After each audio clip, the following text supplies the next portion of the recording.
যারা প্রেম করে বিয়ে করেছে বাপ মাকে না জানাইয়া, তাদের স্বামী স্ত্রীর সম্মান আর কি? সম্মান তো বিয়ের আগে হারাই ফেলাইছে। ঠিক কিনা কথা জোরে বলেন না? যারা বাবা মাকে না জানিয়ে অবাধ্য হয়ে বিয়ে করবে, এরা বিয়ের পরে 3টা কষ্টে ভুগবে। তার মধ্যে 1 নম্বর কষ্ট হচ্ছে বিবি তাকে সম্মান কোনোদিন করবে না, কারণ সে 5 বছর আগাগোড়া পড়ে ফেলছে বিয়ের আগে। 2, বাচ্চারা বড় হলে ভবিষ্যতে পৃথিবীর মানুষ তাকে ইনসাল্ট করবে, তোর বাপ মা তো ওইভাবে বিয়ে করছিল। ঠিক কিনা বলেন না? 3, আজীবন বাবা মার বদদোয়া থাকবে ওখানে, কারণ বাবা মা নিজের মনের মতো করে শাদী করাতে পারে নাই। সেজন্য যারা নিজের মনের মতো না করে বাপ মার ইচ্ছা মতো করবে, ওই নারী তো কালিমা পড়ে ঘরে এসেছে, কোরআন সুন্নাহ করতে এসেছে, সে নতুন, তুমিও নতুন। এই নতুনত্বর মধ্যে বরকত দিয়েছেন আল্লাহ।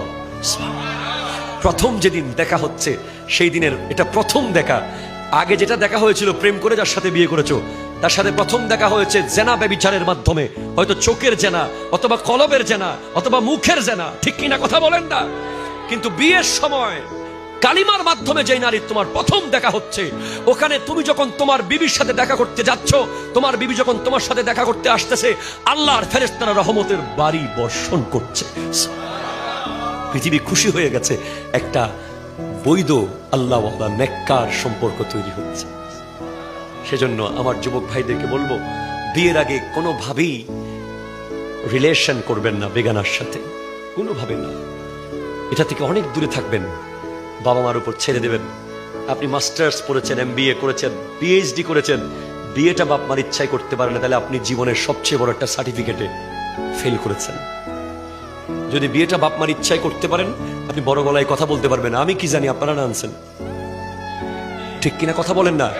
ও যদি রানী এলিজাবেথ হয়, যদি আপনি প্রেম করে আনেন, তাহলে সে মিস্টেক করলেই, ভুল করলেই বলবে বাপ মা।